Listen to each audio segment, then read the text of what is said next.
narito na naman tayo para sa isang napaka-sweet at nakakakilig na love story nila Kalingap Edu at Ate Viancy. Ulat mo ay aking makilala. Para sa pagpapatuloy ng ating love story ay dito na nga mabubunyag ang mga nangyari sa kanilang date sa tabing dagat. Napaka-romantic nga ng kanilang date dahil ang weather ay perfect lamang sa pagkagala, hindi masyadong mainit at hindi rin naman masyadong paulan na. Kaya medyo nag-enjoy din talaga silang dalawa kahit na simple lamang ang kanilang date. Dito nga sa kanilang date ay medyo napapansin ni Kalingap Edu na medyo dumadaldal na daw si Ate Viancy kapag kasama siya. At yun naman daw ay dahil talaga kay Kalingap Edu. Kaya unti-unti na daw nagbabago si Ate Viancy.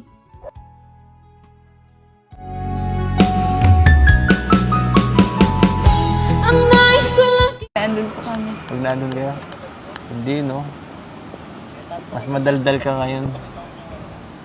Bakit? Bakit mas madaldal ka ngayon? Dahil sa inyo. Ano meron? Anong meron sa akin? Daldal niyo po eh. Mas relax ka sa akin. Nakaka-relax ako. Nakaka-relax ako kasama. Mas parang pares tayo ng ng vibe. Pares lang tayo kaya siguro nagkakaunawaan tayo. Nagkakaunawaan ang ating damdamin.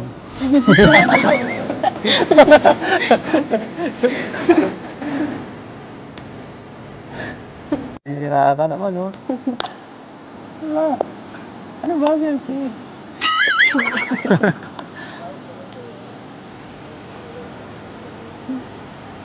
Ano, titingin na tayo ng ibang tao? Ano kang ginagawa nito? Nag-uusap naman. May inggit yan. Kasi may makasama akong maganda. Pagkabulero niyo po. Ano? Kung ano ako'y tanggap mo na, hindi ka rin nag-alila. Sana nga ay patuloy na lang talaga ang pagbabago ni Ate Viancy.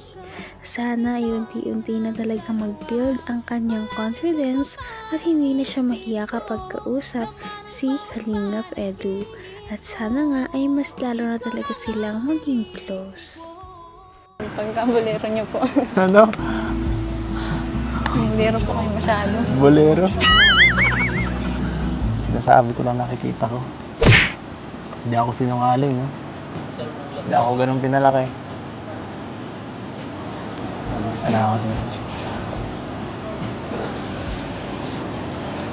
Nakabusa na ako dito.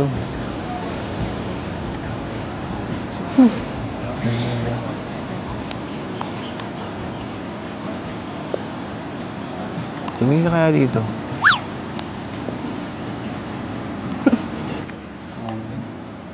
Di mo kayang tagalan? Nakapasilyap lang. Ano? Kaso? Di mo kayang tagalan. Hindi ko na po kaya tagalan eh. Sige. Di mo na kayang tagalan.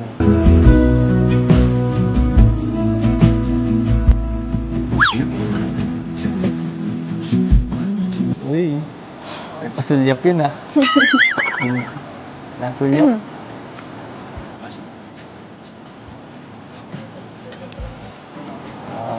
Salamat sa time ah.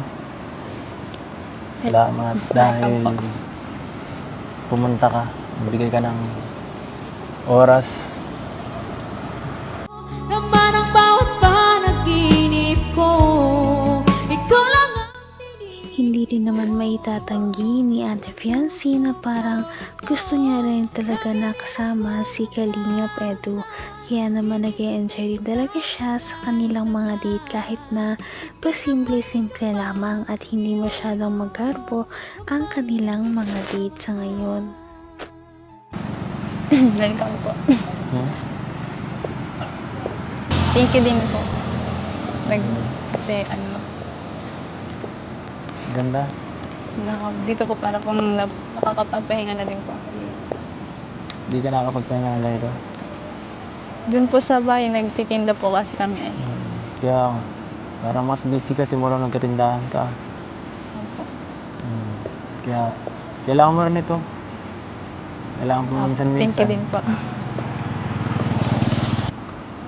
Ang ganda rin po pala pag ganito.